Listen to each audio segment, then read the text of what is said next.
My parents called my 7-year-old a real problem in the emergency room, then walked out and left hospital staff to babysit her while they went on a luxury cruise. That's not me being dramatic. That's the clean, horrifying truth. One minute, Lily and I were doing our usual after-school routine homework on the counter, snack negotiations, her telling me a story that started with, "There was a dragon," and ended with the extinction of humanity. The next minute, my body betrayed me, and we were rushing into the ER. I'm not going to make this a medical drama. No machine noises. No hero speeches. The only detail that matters is this. I couldn't stand, and Lily couldn't stay in the treatment area. She hovered close anyway, tiny fingers snagging my sleeve every time I moved. Not tugging, just holding on like if she let go I might vanish. A nurse leaned in with that gentle but firm voice. "Miss Carter, is there anyone who can come get your daughter? She can't stay back here." "My parents," I said immediately. "They live nearby." Lily's eyes went wide with relief. "Grandma Linda and Grandpa Richard?" "Yes," I promised, forcing steadiness into my voice. "They'll come." The nurse made the call. Lily sat on the chair beside my bed, hands folded, trying so hard to be good. That was Lily, sensitive, intense, but always trying. When the curtain finally swished open, my mother appeared first. Her face was arranged into concern like it had been rehearsed. My father followed, scanning the room the way he does when he wants to know who's watching. Lily practically launched off the chair. "Grandma!" she cried, running into Linda's arms. My mom hugged her tight enough to look devoted, theatrical enough to be seen. Then she looked past Lily at me. "Emily, what happened?" Pain spiked when I tried to sit up. I breathed through it. "I need you to take Lily," I said. "Just tonight. I don't know if they're admitting me." For one heartbeat, I truly believed she would say yes. Because this is what families do. Because this is what grandparents do. Linda's expression flickered concern, replaced by calculation. Then she laughed, light and breezy, and set it right in front of my daughter like Lily was furniture. "Oh, Emily, she's a real problem. You know what she's like." I watched Lily's face go blank, shoulders curling inward as if her body was trying to disappear. She didn't cry. She froze, like crying would prove my mother right. Something inside me snapped into focus. "Don't say that in front of her," I said, steady, because Lily was watching. "Please, just take her." My father glanced at his watch. "We can't," he said, casual as a weather report. "What do you mean you can't?" I stared at him. "I'm in the emergency room." Linda sighed, eyes flicking toward the nurse's station beyond the curtain. She wanted witnesses. She wanted her image intact. "We're busy," she said. "We can't do this right now." Then she leaned in, kissed my forehead quick, perfunctory, and smiled brightly at Lily. "Be good for Mommy." And they walked out. For a moment, my brain refused to accept what my eyes were seeing. Surely someone would stop them. Surely the universe would correct itself. It didn't. The curtains swished shut. Lily made a soft, strangled sound, like she was swallowing a sob. I reached for her, but a nurse stepped in gently. "We need to move your daughter out of the treatment area," she said. "We'll keep her safe, but she can't stay back here." Lily's eyes went huge. "Mom." "I'm here," I said, even though I suddenly wasn't sure what I could promise. I smoothed her hair. "You didn't do anything wrong. Nothing." The nurse crouched to Lily's level and spoke kindly. Lily clung to my sleeve, and then, one tiny finger at a time, the nurse peeled her away. I watched my child get led down a hospital hallway because my parents refused to take her. Hours passed in a blur. Every time staff approached, I asked the same question. "Where is my daughter?" "She's safe," they told me. "With my parents?" I asked, desperate. There was always that careful pause. When I finally got my phone back, I had no messages from Linda. "No. How is Lily?" "No. Do you need anything?" Nothing, but I did have notifications Jessica had posted. My sister Jessica is the center of gravity in my family. Her social media was a carousel of bright ocean photos, laughing kids, polished wood deck, expensive happiness. And in the background of the third picture were my parents, grinning like it was the best day of their lives, on a luxury cruise. While hospital staff arranged temporary care for my daughter, I set the phone down carefully, the way you set down a glass you know is about to shatter. Then the curtain moved again, and a woman stepped in who didn't look like hospital staff. Aunt Margaret. She didn't bring flowers. She didn't bring comfort phrases. She looked at me and asked the first question that mattered. "Where is the child?" I blinked at her, half convinced I'd hallucinated her into the room out of sheer need. Margaret was older than my mother, quietly wealthy, the kind of person who didn't announce generosity because she didn't need applause. When I was a kid, she was the aunt who remembered my favorite cereal and asked what I was reading. Then, somewhere along the way, she vanished from our family photos. My mother called it distance. I'd later learn it was something closer to erasure. Margaret's eyes didn't leave mine. "Emily," she said again, slower this time, as if she could pull the truth out with patience alone. "Where is Lily?" Before I could answer, the nurse spoke from the doorway. "She's in the family room," she said. "She's safe." Margaret's jaw tightened. Safe didn't mean okay. Safe didn't mean loved. Safe just meant supervised. I opened my mouth, and what came out wasn't a sentence. It was a broken sound. "They left," I managed. "My parents, they left her." Margaret's expression didn't turn to shock. It turned to certainty, like she'd just watched the last piece click into place. "All right," she said softly. "Then we do this the right way." Margaret didn't wait for me to answer. She turned to the nurse, eyes sharp. "Where is she?" "In the family room," the nurse said. "She's safe." "Safe because staff stepped in," Margaret repeated, catching the hesitation. "There wasn't an available guardian." My chest tightened. Margaret's gaze flicked to me. "Your parents came?" I swallowed. "They came. They left." Margaret nodded once, like she'd already filed that under exactly what she expected. Then she sat close to my bed and took my hand in both of hers. Her grip was warm and steady, the opposite of my mother's stamp kiss. "I'm listed as your emergency contact," she said. I blinked. "I don't remember. You wrote it years ago," she said gently. "Probably a school form. You knew who would show up." That should have felt comforting. It did.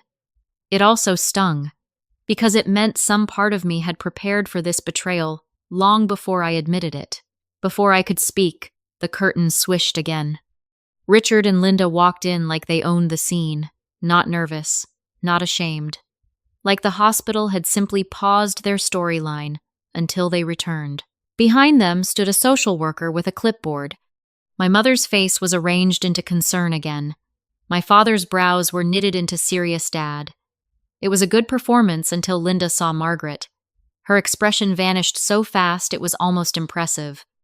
Richard stopped mid-step. His eyes darted to the social worker, then the nurse, then to other patients beyond the curtain. He was counting witnesses. That's when I understood why they were back. The social worker cleared her throat. "Thank you for returning. We need to document what happened earlier regarding the minor child." Linda's voice turned sugary. "Of course. There was a misunderstanding. We were confused about what was needed." Margaret didn't raise her voice. She didn't have to. "You left your granddaughter in a hospital," she said. Linda blinked rapidly. "We didn't leave her. You walked out," Margaret said, calm and clear. "And you didn't take her." Richard's jaw tightened. "This doesn't need an audience." Margaret tilted her head. "You made it public when you abandoned a child in a public place." The social worker spoke again, gentle but firm. "If you are refusing to take custody tonight, we need that stated." "We're not refusing," Linda said quickly. Margaret turned slightly toward the social worker. "They refused earlier. That's why you called me." The social worker glanced at her notes and nodded. "That aligns with our report." My mother went pale, real pale, not performative pale. the look of someone realizing a paper trail exists. "Where is Lily?" Richard asked, too sharp. "In the family room," the nurse said. "With staff." Margaret stood. "She's coming with me." Linda's head snapped up. "Excuse me?" "I'm taking her tonight," Margaret said. "And tomorrow. And for as long as it takes. You can't just take our granddaughter," Linda snapped. Margaret didn't flinch. "You had your chance." The social worker looked at Margaret. "You are listed as an emergency contact, correct?" "Yes." "Then we can document a temporary transfer of care." Linda's face tried to smile and couldn't. She turned to me, voice suddenly soft, like she was reaching for the old script. "Honey, we'll take Lily now. We were just overwhelmed earlier." I heard her earlier words in my head. A real problem. I didn't answer. A nurse went to bring Lily in. When my daughter stepped into the bay, she didn't run to anyone. She moved slowly, like she didn't trust the room anymore. She looked at me first, then at my parents, then back at me, as if asking, "Who are we safe with now?" Margaret crouched to her level. "Hi, sweetheart," she said. "I'm going to stay with you tonight." Lily's eyes widened. "Are you taking me?" "Yes," Margaret said. "Your mom is going to be okay, and you are going to be safe." Lily looked at me like she needed permission. My throat was too tight for words, so I nodded. She leaned into Margaret like she'd been carrying herself for hours and was finally allowed to put the weight down. Behind us, Linda made a sound like she wanted to argue. The social worker didn't even look up. "This is documented," she said. Richard and Linda left again. And this time, the room didn't feel emptier. It felt cleaner. The next morning, after a night of pain and half sleep, Margaret came back. She looked tired, determined tired, the kind of tired you get from comforting a child who isn't yours, but is trying not to cry. "She fell asleep holding my hand," Margaret said. "She's okay. She was scared, but she's okay." Relief made my eyes burn. Then Margaret's expression shifted, almost awkward. "Emily, I need you to know something." I braced myself. "They've been talking about you for years," she said. "Your parents." Not loudly. Not in a way you could point to. Just little comments. Little stories. My stomach dropped. "What kind of stories?" Margaret met my eyes. "That you're selfish. That you don't help. That you make everything difficult." In quote. For a second, I couldn't breathe. "They told people that?" Margaret nodded. "Yes. And even if it were true, it still wouldn't excuse what they did. You don't abandon a child. Even if it were true." The words scraped something raw. "I've been sending them money every month," I said, and my voice sounded like it belonged to someone else. "For 6 years." Margaret stared. "What?" "My mom said it was for her chronic illness," I whispered. "Treatment insurance wouldn't cover." Margaret went very still. "How much?" $2,200, I said. "Every month." Her face didn't change into disbelief. It changed into alarm. I opened my banking app, scrolled. Month after month after month. The same number, repeating like a heartbeat. $2,200. Margaret's hand went to her mouth. "Oh," she breathed. "And there were extra payments," I added, throat burning. "Urgent. Deposits. Flares." I searched, pulled them up. 36 separate transfers. $900 each. Margaret's eyes flicked between the screen and my face. "They told me you never supported them," she said slowly. "They told the family you refused to help at all." A sharp, bitter laugh escaped me. "Apparently I'm selfish and also an ATM." Margaret stared at the numbers again, then said softly, like a fact settling into place, "If they lied to me, they've been lying to you. Once you see the pattern, it's like a stain you can't scrub out." Growing up, I was the responsible one. Jessica was the special one. It wasn't something my parents ever said in a meeting. It was something they lived. When I brought home a perfect report card, my mom would glance at it and say, "Nice." then called Jessica into the kitchen to tell a story about how a teacher loved her art. My parents reacted like she'd invented kindness. When Jessica had kids, the pattern got louder. My parents showed up to her son's soccer game in matching shirts like they were a themed attraction. They brought a cooler. They took photos and posted captions about our whole world. When Lily had a school play, 8 kids whispering into a microphone while wearing paper plate masks, my mother texted, "Busy. Rain check. Tell her we're proud. Tell her." Like pride was something you could outsource. I had accepted it, the way you accept bad weather. Unfair, but predictable. What I hadn't accepted, what I couldn't accept anymore, was money. 6 years earlier, my mother had called me on a Tuesday with a voice designed to activate guilt. "My health is getting worse," she said. "The doctors can't figure it out. The good treatment isn't covered." She never offered details. She didn't need to. She skipped straight to urgency. "We're trying everything." I worked a steady corporate job. I wasn't wealthy, but I wasn't drowning. And she was my mother, so I said, "How much do you need?" "That program is $2,200 a month," she said. Precise the way liars are precise when they want to sound official. So I set up the transfer. The first month she texted, "Got it. Not thank you, not love you, just got it." Like I was a delivery service.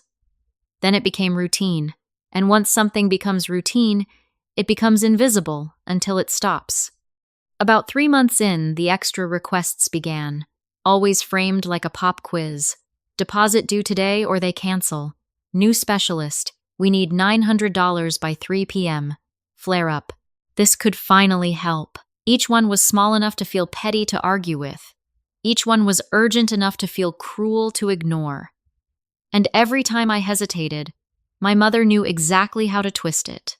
"You don't want me to suffer, do you?" At home, I lived like a person doing fine on paper and doing math in her head in real life. I compared prices on groceries. I said maybe for your birthday more times than I can count. I told myself it was temporary. I told myself treatment was expensive. I told myself it wasn't my business how adults spent money as long as my mother wasn't in pain.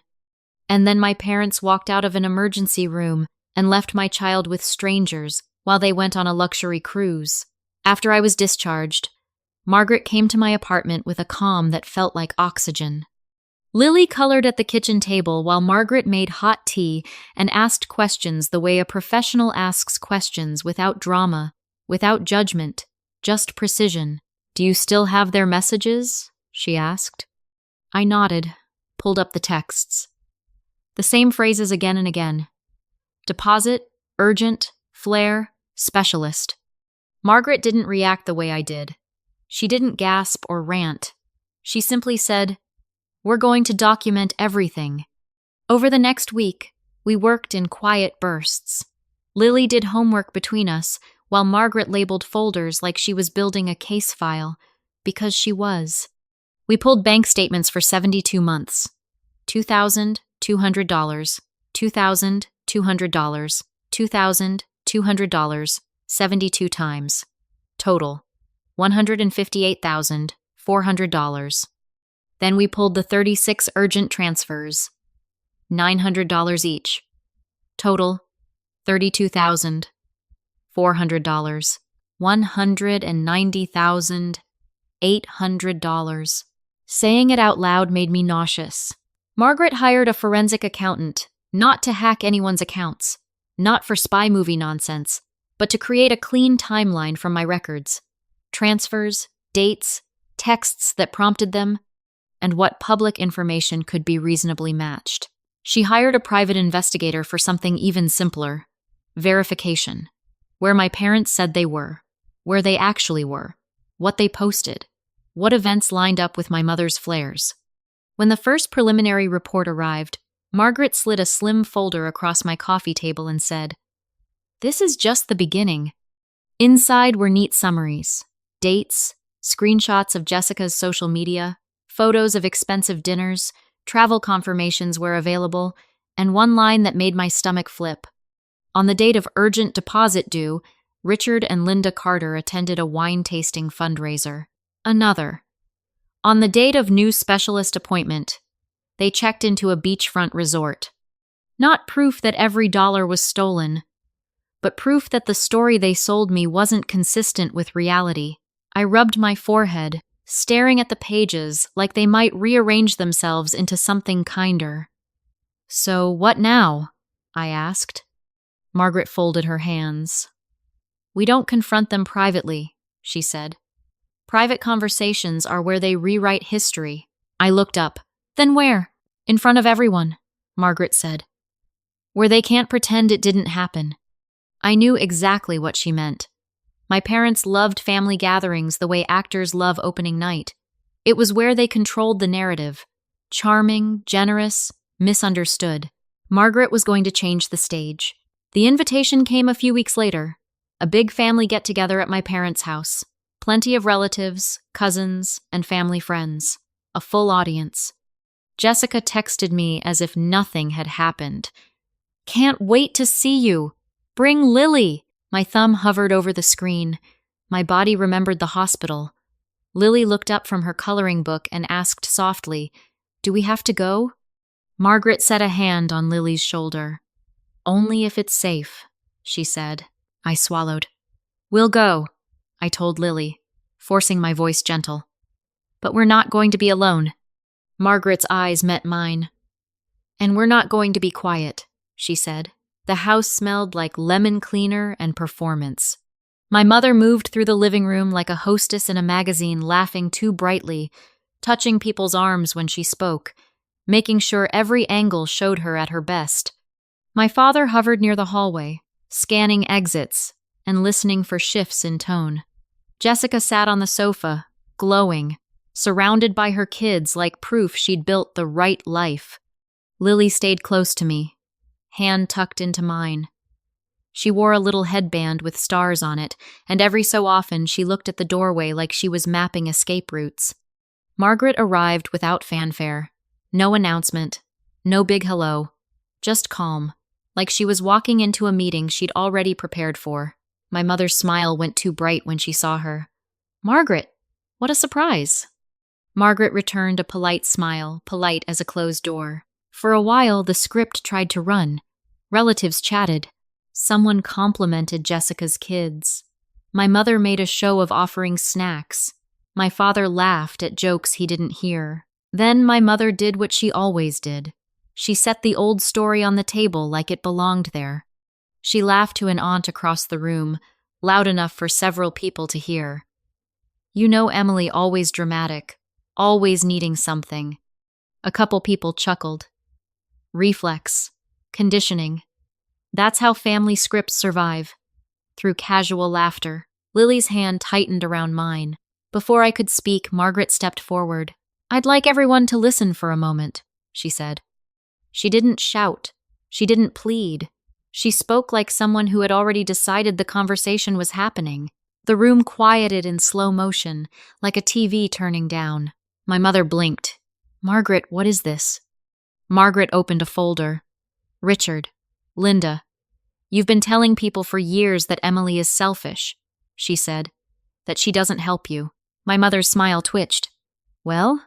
Margaret lifted a hand. "I've seen the receipts." The air changed. You could feel it in the way bodies stilled. "For 6 years," Margaret said, "Emily has sent you $2,200 every month."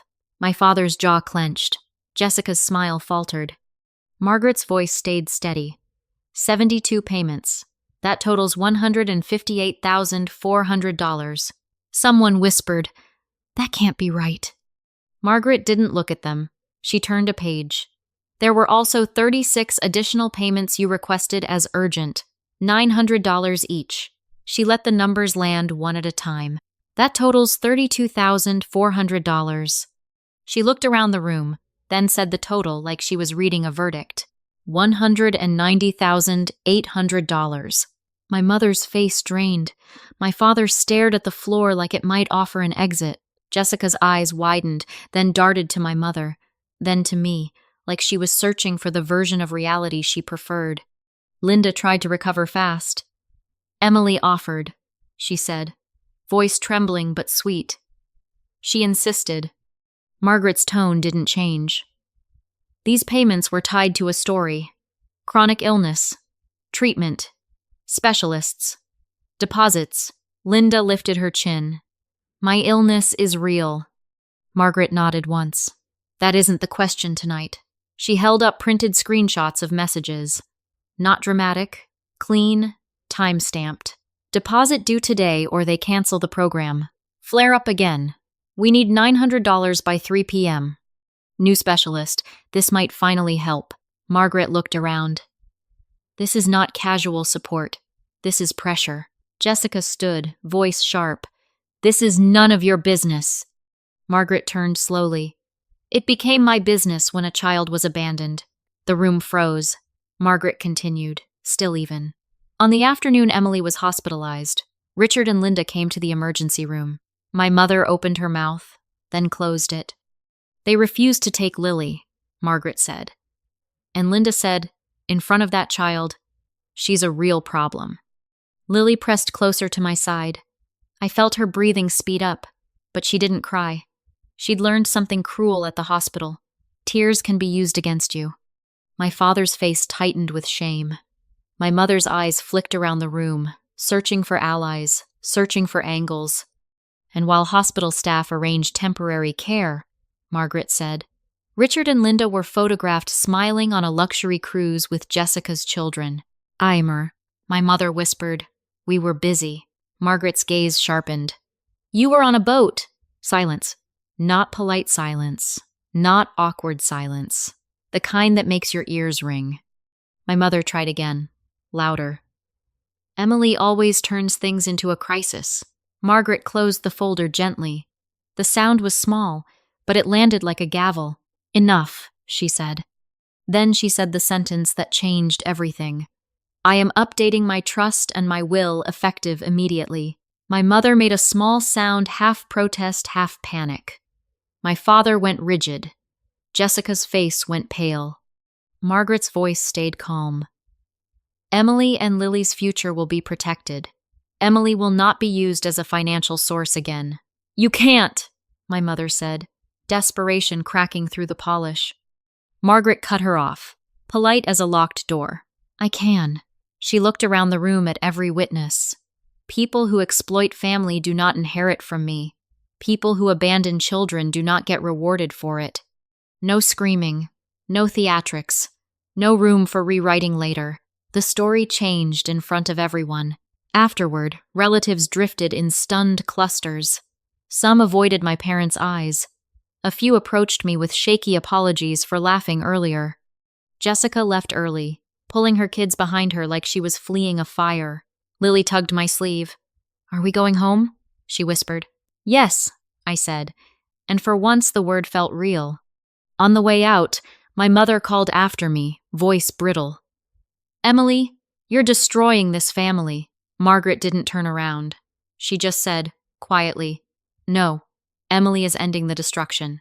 Lily looked up at me in the driveway, streetlights reflecting in her eyes.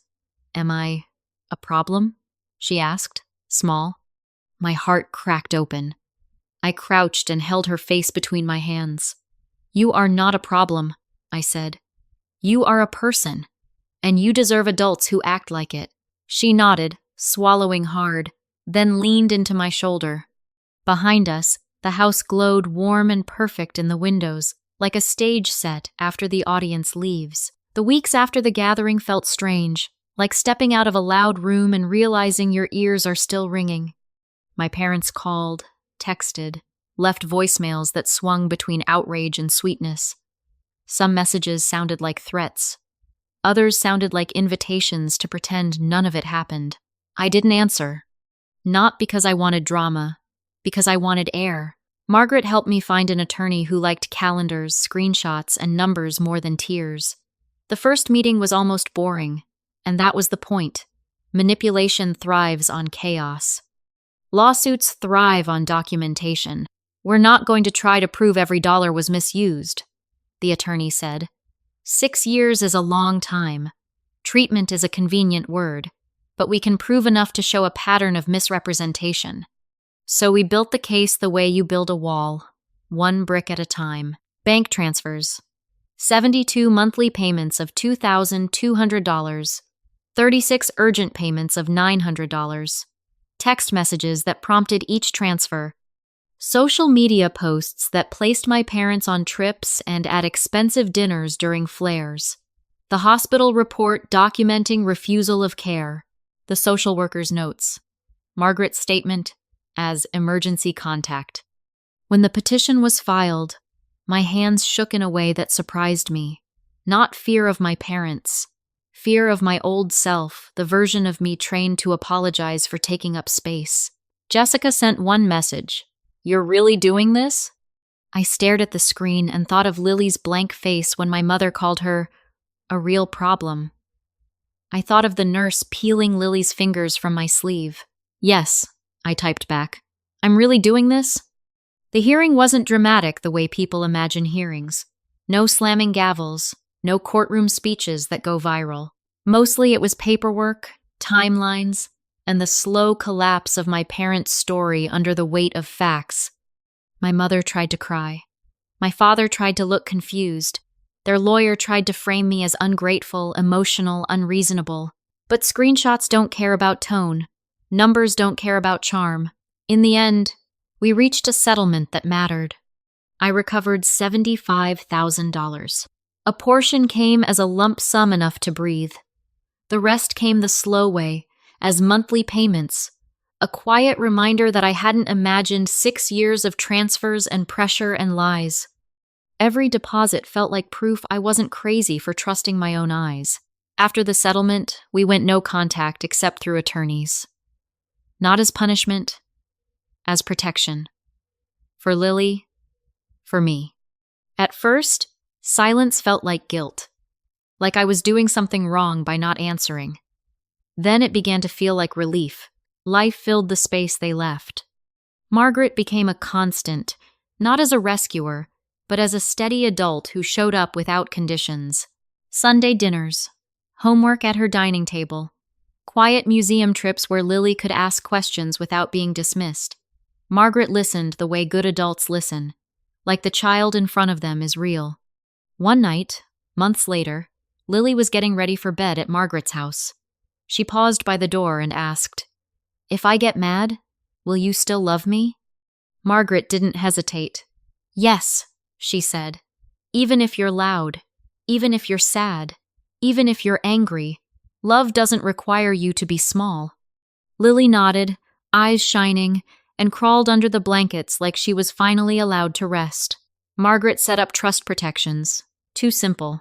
Solid planning that said, "You're safe. You're not alone." It wasn't flashy. It didn't come with strings. It came with stability, which felt almost unfamiliar. There were practical changes, too. I updated every form. School, pediatrician, after-school program. Emergency contacts now started with Margaret, then a close friend, then my neighbor. My parents' names came off the list like removing splinters. Lily watched me do it. Quiet, then whispered, "So they can't take me?" "So they can't leave you," I corrected gently. "So the adults on the list are adults who show up." We also found Lily a child therapist, someone who spoke kid fluently, with crayons and feelings charts. The therapist didn't call Lily traumatized or fragile. She called her smart and taught her words for what happened: abandonment, shame, safety. Lily drew pictures of boats for a while, then crossed them out, then drew houses with doors that locked from the inside. Jessica tried to pull me back into the old orbit. She invited me to birthdays, sent photos of smiling grandparents with captions like, "Miss you," as if distance was a misunderstanding. When I didn't respond, she told relatives I was holding a grudge. It used to work. People used to pressure me to be the bigger person. This time, I wasn't interested in being bigger. I was interested in being done. One afternoon, Lily came home from school and said, very matter of fact, "I told my friend Ava that grown-ups can be wrong." I stared at her. "And what did Ava say?" "She said, 'Duh,'" Lily replied, and grinned like the world was finally a little simpler. That grin felt like a verdict of its own. Some nights, late, when the apartment is quiet and Lily is asleep, I still replay the hospital moment, my mother's laugh, the words, a real problem, the way Lily froze. And I wonder because people like my parents train you to doubt yourself if I went too far. I cut them off. I exposed them in front of family. I sued. But then I look at Lily, softer now, steadier. I look at the way she laughs without scanning faces for approval. I look at the way she says what she feels and doesn't immediately apologize for it. I look at my own bank account, no longer bleeding into urgent deposits, and my own chest, no longer braced for the next guilt call, and I think, maybe the only too far was how long I let it go on. So let me ask you honestly, did Emily do the right thing? Or did she go too far? Drop your thoughts in the comments, because I read them all. And if you want more original stories about people finally refusing to tolerate how they're treated, subscribe to the channel so you don't miss the next one.